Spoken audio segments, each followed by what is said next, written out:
university and in businesses. I'm going to talk specifically about some of those in a minute. And then the last thing we're working on, and it's really beginning in the next few weeks, you're going to see it.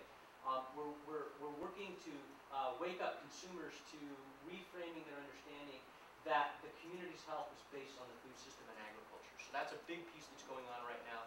There'll be an event in 2 weeks in San Francisco called Slow Food Nation, in which we're partnering with about 30 other organizations to have a big impact. And we know that so far there are over 300 reporters coming to the event. And Washington Post and New York Times, between them, are sending 8 reporters. And all of the major television networks will be attending. So we think we're going to be able to get a message out to lots of people. I just have a list of the major goals. Some of them I think are important to what you might be interested in.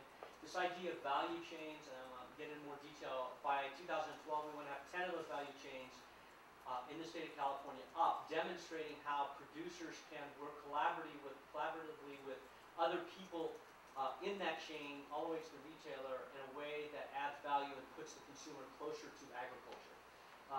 The other thing is we're working with the state of California and many of the large crop associations on the development of crop farming systems that demonstrate the sustainability practice of the farmers. The wine grape industry has been a leader in this.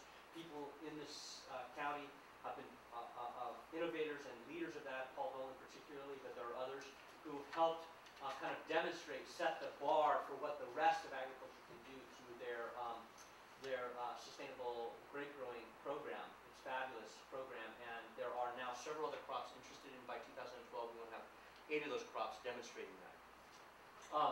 We're also working with 6 major cities. San Francisco will be the first, where the mayor is reaching out, the mayors of those cities will be reaching out to within 200 miles of the city center to link with rural leaders on the outside. We're going to hold a series of summit meetings in San Francisco and in the Central Valley and other places beginning in the fall with Gavin Newsom, the Secretary of Agriculture, and trying to link the outlying areas with the cities so that people understand that they're actually interdependent, that the cities and the countryside need each other for different reasons.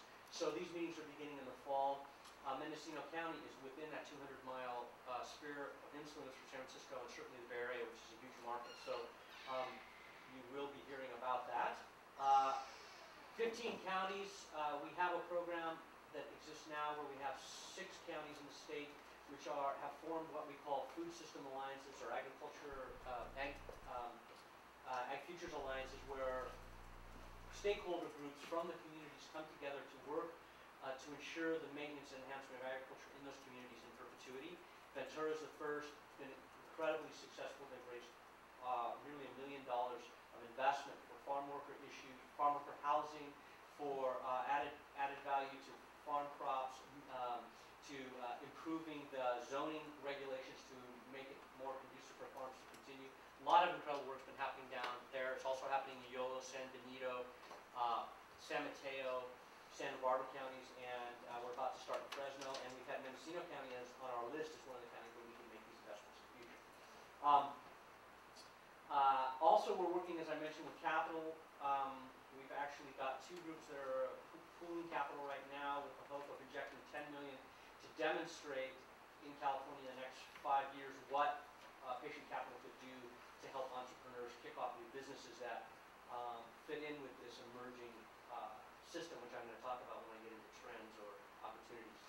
So those are the main goals. But I want to start with this issue of the term commodity before we get into the work that you're doing here. It's interesting that here in the United States we use the term commodity. And we use it quite often. All the industry groups use it, we all use it. And we talk about agricultural crops as commodities. But if you go and you look up what commodity means, you understand why we're now in the position we're in, where agriculture is becoming less and less viable. If you look up what it means, and you get down to it, what you see is it has to do with, obviously, articles of commerce, mass-produced on specialized products. I'm just picking out the key words here. Convenience, obsolete, quantity. When you get down to 4, you really begin to see what's going on.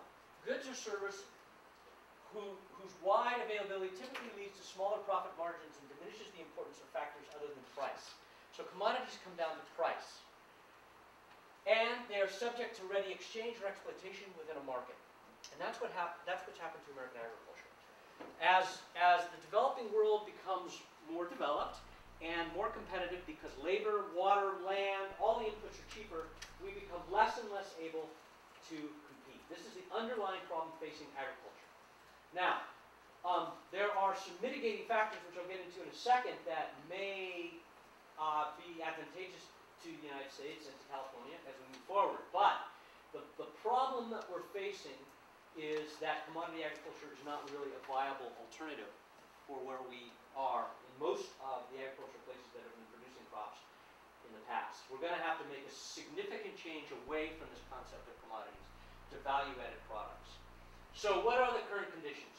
Commodity agriculture, as I was showing, was dying, and if you look at the net value of agriculture over the last 50 to 100 years, you see that it is obviously shrinking, and that net farm income is shrinking in huge trend. Now, we know from the last 2 years that because of energy prices primarily, there's been a reverse of fortunes in some way because of energy and the impacts of energy on food prices. So there is some hope, I think, that some of the large commodity systems will be able to continue, but not necessarily for reasons that are comfortable for us all.